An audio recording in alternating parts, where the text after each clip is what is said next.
Right, Shalom. Shalom. Yahweh Hashem Yahshai Barakatham.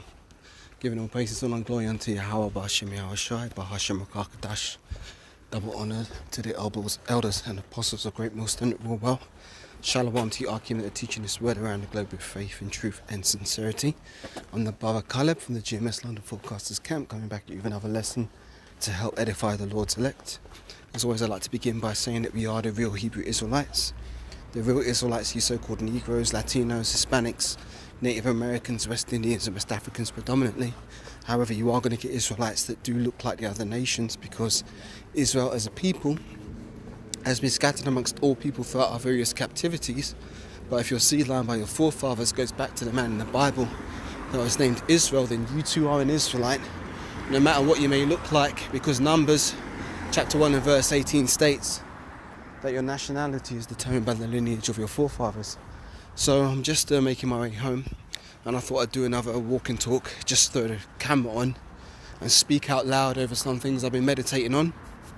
So obviously one of the major topics at the moment is the decree that's been put out by Elder Apostle Tahars, to where women are no longer to comment on the comment boards unless they're saying shalom, or giving praises to the Most High, or asking a sincere question. Now in my case, I don't really have a problem at all with any of the women who have been listening on my videos, because nobody's been coming up scoffing or overstepping the mark. So to those sincere sisters who are following my channel and they're conducting themselves in the right way, then it's all good, man. It's all good. However, according to the decree which was made by the apostles, starting with Apostle Tahars and down, if anybody does come on the comment board and they're talking and they're not conducting themselves in the right way, and they're a woman, because this is you women, then they're going to get blocked and they're going to get deleted, because that's the decree, that's the edict that's gone out. And if I may say, I'm actually quite happy that that edict has gone out, because I've seen on other brothers' channels that sometimes the women come up and they're causing contention, and so like I'm just looking at the moon, because the moon is huge and very bright. I'm wondering if it's a super moon. I wonder if the camera will pick it up if I turn around. It's like no, it's not going to pick it up from this angle. But the moon is huge and it's just shining, man. It's absolutely shining. Maybe I'll take a picture of that afterwards, but let me finish this lesson. So any sister that comes on and they're not conducting themselves in the correct way, then they're going to get blocked. And I'm quite glad that edict has gone out, because we're coming towards the end of this thing, man. We're coming towards the end of this thing, and this isn't time for people to be falling out of order. Now's the time to be getting more in order, because disorder is not going to be tolerated in the kingdom of heaven. The scriptures say, let all things be done decently and in order, and the Most High is not the author of confusion.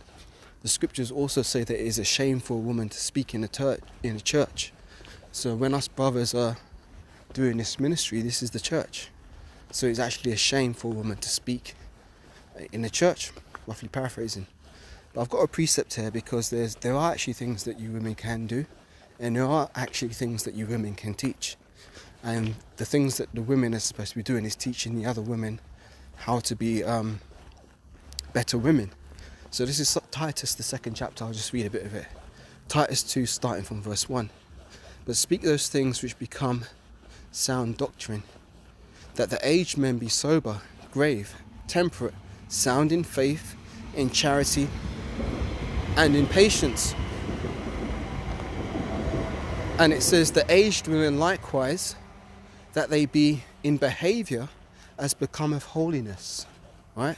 Not false accusers, which is what that woman was doing when she left the comment. I believe it was on Elder Apostle Tahars' channel, where she was saying something to the effect that us Israelite men are not going to be able to have our way with the women of the other nations in the kingdom of heaven, She wasn't really asking a question, she was actually making a statement as if she's trying to deny brothers their right to deal with other women, which is nonsense anyway, because when you think about it, right, Jacob had 12 sons and 1 daughter.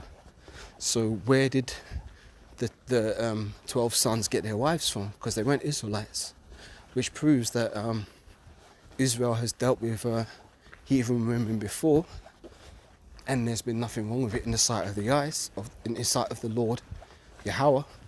So why are we not going to do it in the future? Because the women are going to be the spoils of war, and we are currently in a war at the moment. Ephesians the 6th chapter, starting from the 10th verse, proves that we are actually in a spiritual war, and there's a law pertaining to what happens when you take spoils of war, such as the women. They're commanded to shave their head and pare their hairs. They'll cut their hair and pare their nails, I believe, for a certain amount of time after their husbands have died, and then you can deal with them. So that's just me roughly paraphrasing that law. I'm not going to go into it, but I'll just read this again. The aged women likewise, Titus 2 verse 3, the aged women likewise, that they be in behaviour as becometh holiness, not false accusers, not given to much wine, teachers of good things, that they may teach the young women to be sober, to love their husbands, to love their children, to be discreet, chaste, keepers at home, good, obedient to their own husbands, that the word of the Most High be not blasphemed. So that's what you women are supposed to be doing, and that's what you women are supposed to be teaching other women to do. But if you look at this society, a lot of women are led astray by the celebrities that they look up to and idolise. Let's see if I can get this moon on camera now.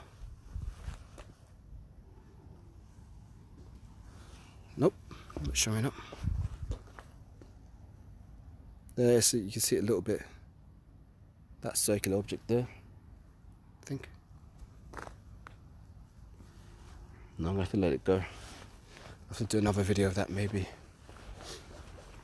But yeah, a lot of the young women in this society, they look up to the singers, like the Beyoncés, the Nicki Minaj's, the Cardi B's, all them type of characters, and also the celebrities. And those women ain't teaching women to be obedient to their husbands, keepers at home, and so on and so forth. What was Beyonce singing about? You must not know about me, you must not know about me. I could have another you in a minute. In a matter of fact, he'll be here in a minute, baby. She's basically talking about adultery, man. That's what Beyonce is singing about. And all you single ladies, oh, you single ladies, oh, you single ladies, them stupid ass songs got these women bugged out in their heads. They don't know what they're doing. They're just following after their idols. But that goes against Exodus the 20th chapter, where the Most High said, you shall not have any other gods before me. So when you've got these singers like your Dua Lipas and your Little Mixes dressing like sluts and thots, and all these young people, these young women are following after them, they're not taking heed of the words that are spoken in Titus. Women think it's unfashionable now to have one husband or to be a discreet or a keeper at home. These women are wanton and they're going in the wrong way, and that way is going to lead them into destruction. And another thing that was brought out, like from videos, doing response videos to the edict that was brought out by Elder Apostle Tahars, is that you women really should have husbands. There's really not a good reason why a woman should be in the truth, or so-called in the truth, and not have a husband, realistically. Unless she's already got a husband. In that case, you have to dwell with him, whether he be in the truth or not. But if you're in the truth and you don't have a husband, you should be looking to get with a man of the Lord. Because the scriptures say the woman shall be saved in childbearing, and not just bearing any old child from any old man, but by bearing the child of the man of the Lord. However, with that being said, brothers were saying, why don't you shoot your shot? As in, if you're coming into this truth and you're listening and you're learning and you want to be a good woman, then shoot your shot, try and get with a man of the Lord. But unfortunately, the times we're coming into, a lot of the men of the Lord aren't really looking to be dealing with women, myself included, because Some things are just a burden on this side, you know, in this captivity.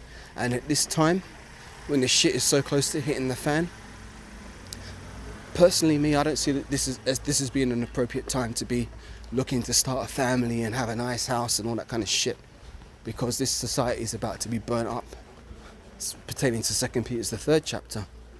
But the fact of the matter is that the power is shifting. The power is shifting because for the longest time, women have been doing whatever the hell they want and been able to get away with it, as pertaining to the, you know, feminism and stuff like that. But the Most High is putting the things back in their right order, where the man is going to be where it's at. The scriptures say, "My voice is unto the sons of men, unto ye of men I call." So the man really is the treasure, and you women are going to find that out. You know, you women are going to find it out when you're trying to get with a man of the Lord. Don't be surprised if your ass gets turned away. You know, and I'm not saying that to be malicious, mean or spiteful, but it's just the times we're in, man. It's just the times we're in. And a lot of us brothers have been rejected in many areas of our life before.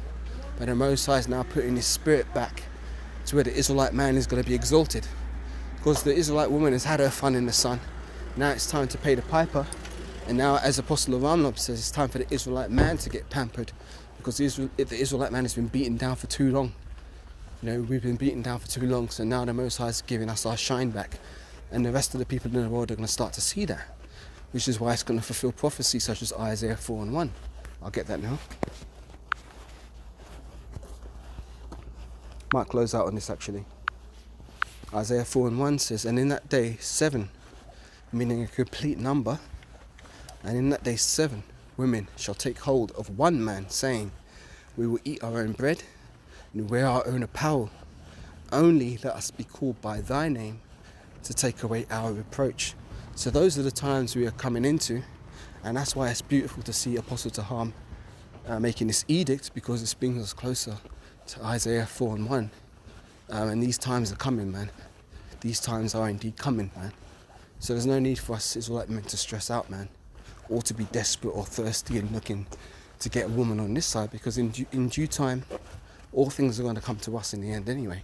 And what did the scriptures say? "Seek ye first the kingdom of heaven, and all these things shall be added unto you."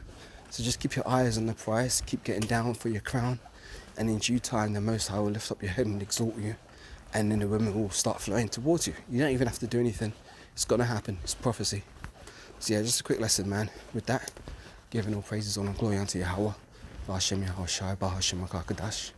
Double honors to the elders and apostles of great North Standard of well. And shalom to you, Archim, teaching this word around the globe with faith and truth and sincerity. And until the next time I do, Lord willing, I say shalom. Wa abba ba, wa kwem yashawala. Shalom for now.